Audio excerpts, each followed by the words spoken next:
बिहार सरकार के उप मुख्यमंत्री तारकिशोर प्रसाद ने खुद से किया कम्युनिटी किचन में भोजन। जरूरतमंद लोगों को भोजन के लिए प्रेरित करने के मकसद से किया भोजन करने की कही बात।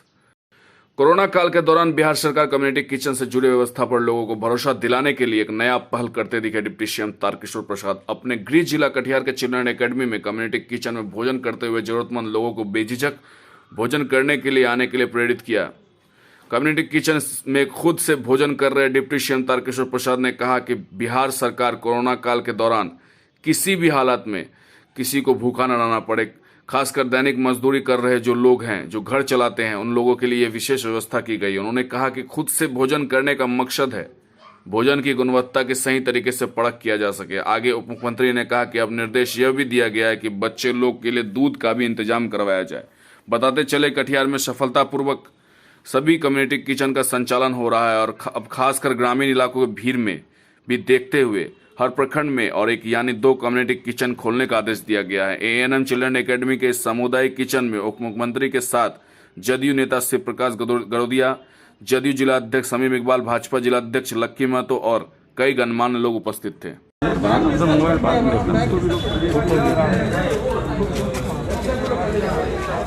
आगे पीछे एक एक्शन में था, आगे जूम करके पाए। आप क्या देखा आपने? देखिए, पूरे जिले में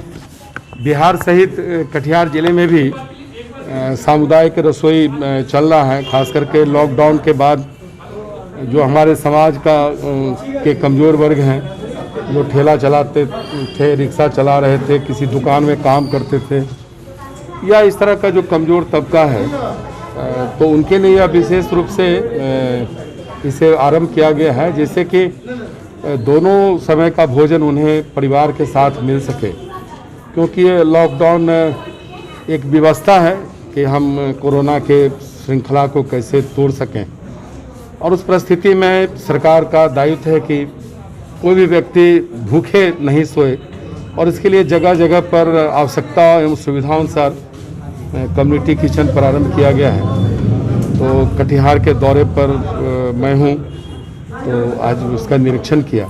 और जो लोग भोजन कर रहे हैं उन्होंने बताया भी है कि भोजन का जो स्तर है, जो गुणवत्ता है, वो बेहतर है। और मैंने अपने अधिकारियों को भी निर्देशित किया है कि जो व्यक्ति अपने परिवार में कोई बुजुर्ग हैं, बच्चे हैं, उनके लिए अगर भोजन ले जाना चाहें तो उसके लिए वो भोजन ले जाने की भी सुविधा रखें, और मेनू भी रोज़ बदल कर दें, जिससे कि भोजन बेहतर ढंग से उनका हो सके। सर, प्रवासी मजदूर अब गांव पहुंचने लगे, तो पंचायत स्तर पर भी इसको खोलने की कवायद है। देखिए, अभी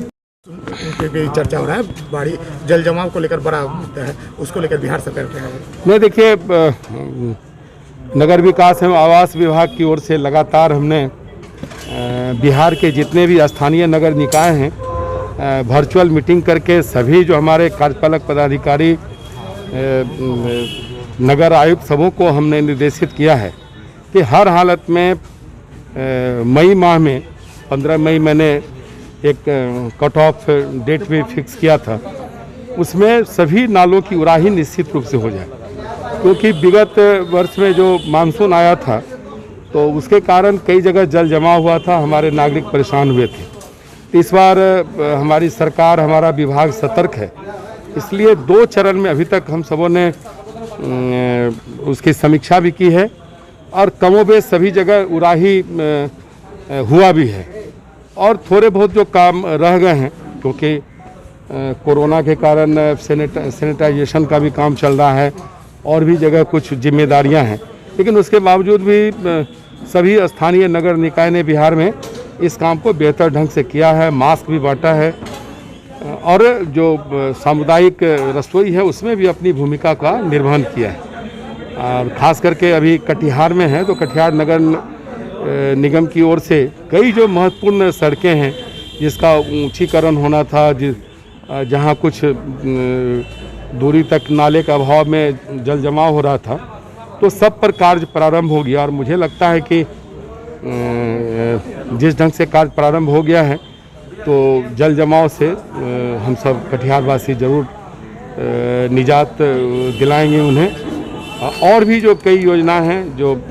जल जमाव को अस्थायी तौर पर उसका समाधान किया जाएगा, उस दिशा में भी हम काम कर रहे हैं। और storm water drainage project phase 1 संशोधित दर के कारण उसे पारित करने में कैबिनेट भेजने में विलम्ब हुआ था, तो उस प्रक्रिया को भी हमने लगभग कर लिया है। जल्द ही सरकार की स्वीकृति के बाद उसका भी कार्य हम सब प्रारंभ करेंगे। इस बार कटिहार और बिहार के लोगों को जल जमाव से मुक्ति का हाँ, निश्चित रूप से हमारा प्रयास है कि पूरे बिहार में नगरीय क्षेत्र में जल जमाव से हम सब कैसे मुक्त हों, और सभी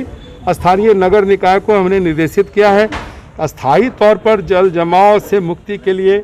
क्या ठोस योजना बन सकता है, उसको आप भेजें, सरकार उसको स्वीकृत करेगी और उस दिशा में हम सब उसे प्राथमिकता भी देंगे, जिससे कि अस्थायी तौर पर पूरे बिहार को जल जमाव से निजात मिले। सर, बाढ़ को लेकर भी आप कई इलाके में निरीक्षण किया, बाढ़ का भी संभावना बना। हाँ, देखिए, बाढ़ से बचाव के लिए जो तैयारी होती है सरकार का दायित्व भी है, तो उसके लिए माननीय मुख्यमंत्री के साथ हम सबों ने उसकी समीक्षा भी की और सभी जिलों में सिंचाई विभाग की ओर से जो जल संसाधन विभाग है उसकी ओर से जो भी तैयारी हो सकती है हम सब ने पूर्व में किया है। हमारे सभी जिला पदाधिकारी और जिला पदाधिकारी कटिहार भी लगातार समीक्षा कर रहे हैं कि बाढ़ एवं सुखाड़ की स्थिति अगर उत्पन्न हो तो उससे कैसे हम निजात पा सकें, लोगों के जान माल की सुरक्षा कैसे कर सकें,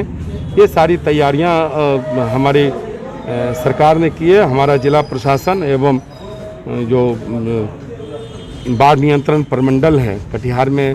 3 बाढ़ नियंत्रण प्रमंडल है, तीनों अपना काम कर रहे हैं। कल हमने बारसोई में समीक्षा की थी, आज मनिहारी में हम समीक्षा करने वाले हैं कि किसी प्रकार की कोई कोताही हम सब बर्दाश्त नहीं कर रहे हैं। इसलिए हम पूर्व की तैयारी में उन सारी चीज़ों को देख रहे हैं जिससे कि कल आम लोगों को कोई परेशानी नहीं हो। मैं जल संसाधन विभाग और अपने सभी जिले के अधिकारियों को भी धन्यवाद दूंगा कि बाढ़ से बचाव के लिए या बाढ़ आने की संभावना से बचाव के लिए जो भी कदम उठाए जा सकते हैं, जल संसाधन विभाग ने पूर्व से इसकी तैयारी भी की है। और हमारे बिहार के सभी जिला पदाधिकारी कटिहार में हैं, तो कटिहार के भी जिला पदाधिकारी ने समीक्षा करके जितनी भी तैयारियां हो सकती है बाढ़ से बचाव के लिए, उन तैयारियों को बेहतर ढंग से संपन्न करने का काम किया है। केंद्र पर इसका शुभारंभ किया गया है, लेकिन मैंने कल जिला पदाधिकारी को भी कहा है कि एक केंद्र को और सभी प्रखंडों में बढ़ाने के लिए मुझे लगता है आज से कल तक में सभी प्रखंडों में एक अतिरिक्त केंद्र चालू हो जाएगा, जिससे कि भौगोलिक दृष्टि से लोगों को अगर आने में कठिनाई है तो उन्हें घर के नज़दीक भोजन मिल सके, इसकी व्यवस्था कर रहे हैं। और जहाँ भी ज़रूरत होगी हम लोग सामुदायिक रसोई प्रारंभ करने के लिए तैयार हैं, उसमें किसी प्रकार की कोई कठिनाई नहीं है, न सरकार की ओर से कोई कमी है।